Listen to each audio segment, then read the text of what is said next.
เห็นปะเพราะฉะนั้นเฮาการแต้มเฮาหมายจุดนี่ด้วยการเอาค่าพิกัดลงไปหรือว่าเฮาหมายอยู่ในแผนที่เฮาสแกนมาแล้วเฮาจะเชื่อมจุดนี่เข้าหากันด้วยการใช้เครื่องมือการแต้มเส้นนี้แม่นบ่เฮาใช้เครื่องมืออยู่ drawing นี่นะแล้วเฮาไปเอาแต้มโพลีกอนแม่นบ่แต้มโพลีกอนเฮาแต้มพื้นที่ใช้เครื่องมือตัวนี้นะแล้วเฮามาเริ่มแต้มนะเชื่อมจุดหาจุดแม่นบ่ขอสิเริ่มจากจุดนี้เนาะแล้วก็ดึงลากมาทางนี้ก็ได้ทางนั้นก็ได้แล้วแต่เนาะมันก็เชื่อมแต่ละจุดหากัน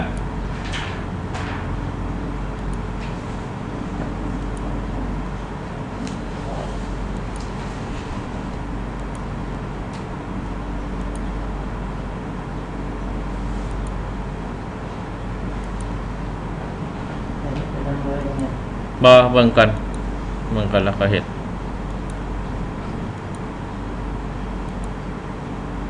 บ่ได้จุดสุดท้ายแล้วค่อยจะดับเบิลคลิกเนาะเราจะได้ขอบเขตนี้เห็นบ่ได้ขอบเขตนี้แล้วค่อยจะมาเปลี่ยนให้มันเป็นสีซอดเนาะตัวนี้บ่มีสีใส่สีขอบมันเนี่ยเส้นใหญ่ขึ้นเห็นบ่ค่อยได้เส้นกราฟิกซื่อๆเห็นบ่คันเก็บกราฟิกเจ้าจะเห็นคันลึกมันก็แล้วไปเลยเนาะมันบ่เป็นเซฟไฟล์บัดนี้การสร้างเป็นเซฟไฟล์นี้เราจะเปลี่ยนใส่กราฟิกนี่เนาะ convert to graphic เนาะนั่นบ่เฮา convert to graphic แล้วก็ใส่ชื่อมันให้ฮู้ว่าเฮาเซฟอยู่ใส่เนาะของค่อยแต่ละเทื่อค่อยจะเซฟใส่วันข้อมูล data ATP working เนี่ยเนาะค่อยใส่ชื่อว่าตัวอย่างว่าบ้านอย่างใดอยู่ในแถวนี้บ้านอัตตะปือบอร์เดอร์เนาะเห็นปะใช่อย่างนี้เนาะแล้วก็เฮาหมายชนิดเพื่อว่าเฮาอยากให้มันลึกกราฟิกออกหลังจากเฮาแต้มแล้วเนาะคันบ่หมายนี่มันกราฟิกมันก็ยังคือเก่าเนาะโอเคทุกเทื่อเวลาเซฟใส่ชื่อไว้แล้วก็ให้ฮู้ว่าเฮาเซฟอยู่ใส่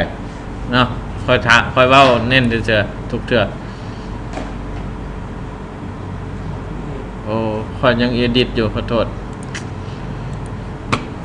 ค่อยยังอีดิทอีหยังอยู่นี่เนาะค่อยลืมสต็อปอีดิททำไมเนาะ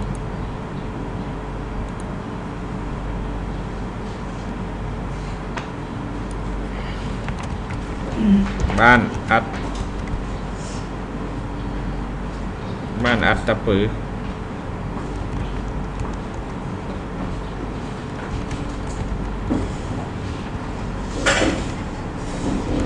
สำหรับผู้บ่ฮู้ภาษาอังกฤษนะเฮาอยากใช้ชื่อคาราโอเกะก็ได้เนาะบอกว่าบ้านอัตตะปือขอบเขตแดนบ่หรือว่าไม่กระทั่งใช้ภาษาลาวก็ได้เนาะอยากใช้ภาษาลาวว่า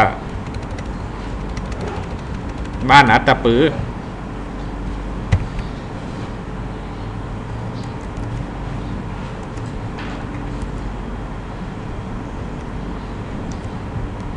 ต้องว่าขอบเขตบ้านอัตตะปือเลยเนาะ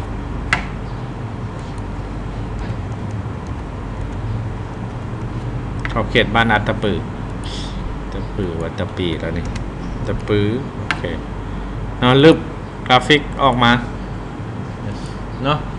สั้นเวลาเฮาเฮ็ดมันจะออกมาเท่ากันเนาะเขียนขอบเขตบ้านอัตตะปือเส้นสีแดงนี่เป็นขอบเขตเฮาเนาะอันนี้วิธีหนึ่งคือวิธีเฮาแต้มจากนี่วิธีหนึ่งเฮาใช้สร้างเซฟไฟล์เลยด้วยการใช้ Arc Catalog นี่ขอชี้สอนทั้งสองวิธีเลยเนาะอีกวิธีหนึ่งใช้ Arc Catalog นี่โดยที่การสุดเจ้าสิสร้างใส่ๆเนาะตัวอย่างของค่อย Connect อยู่ Working แล้วเนาะค่อยจะคลิกเมาส์บนขวาสร้าง New เนาะ New นี่ก็คือ New Save File เห็นปะ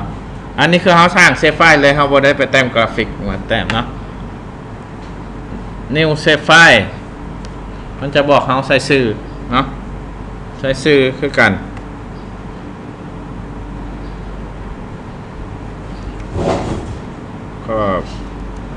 เขตบ้านอัตตปือต้องได้ใส่สื่อต่างแน่นอนเพราะว่าเราเห็นแล้วเนาะเฮาสิสร้างไฟล์เป็นพื้นที่เป็นโพลีกอนแม่นบ่พื้นที่เฮาเนาะ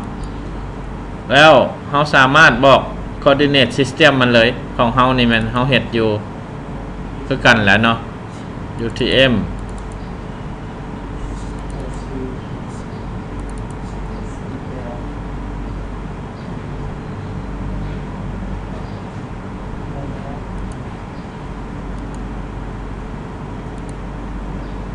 เนาะมันจะออกมาขอบเขตบ้านอัตตปือ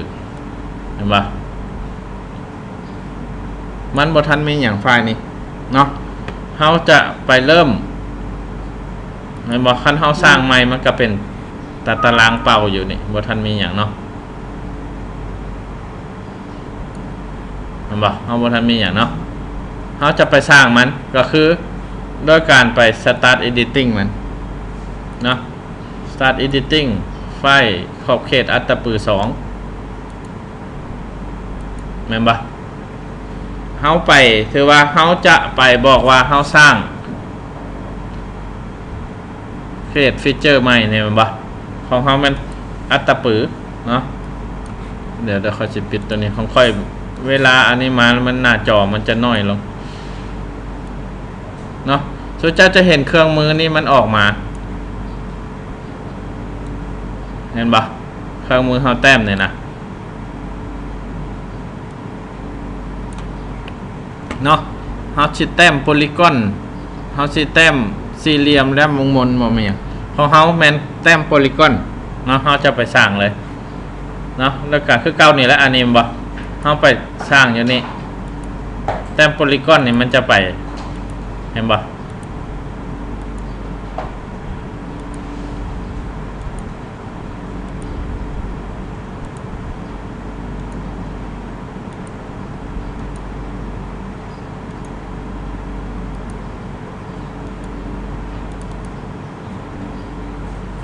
สังเกตว่าเวลาเราแต้ม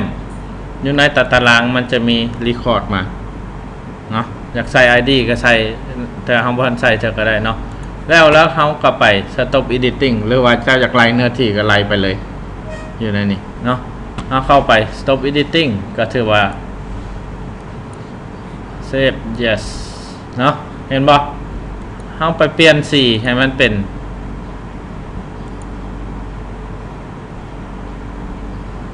เปลี่ยนสีส้มตัวนี้เนาะอันนี้คือการสร้างไฟล์เนาะสองวิธีหนึ่งคือเราแต้มกราฟิกแล้วเรามา convert เป็นเซฟไฟล์วิธีที่สองคือเราสร้างเซฟไฟล์เลยเนาะแล้วถือว่าแล้วก็ถือว่าเราเข้าไป stop editing เรียบร้อยแล้วเราก็ไปเซฟไฟล์ไว้เรียบเนาะก็ถือว่าสิ้นสุดขั้นตอนการแต้มขอบเขตบ้านวันนี้เขาจะเฮ็ดอันนั้นเขาจะค่อยเฮ็ดต่อไปเนาะลองเฮ็ดอันนี้เบิ่งก่อน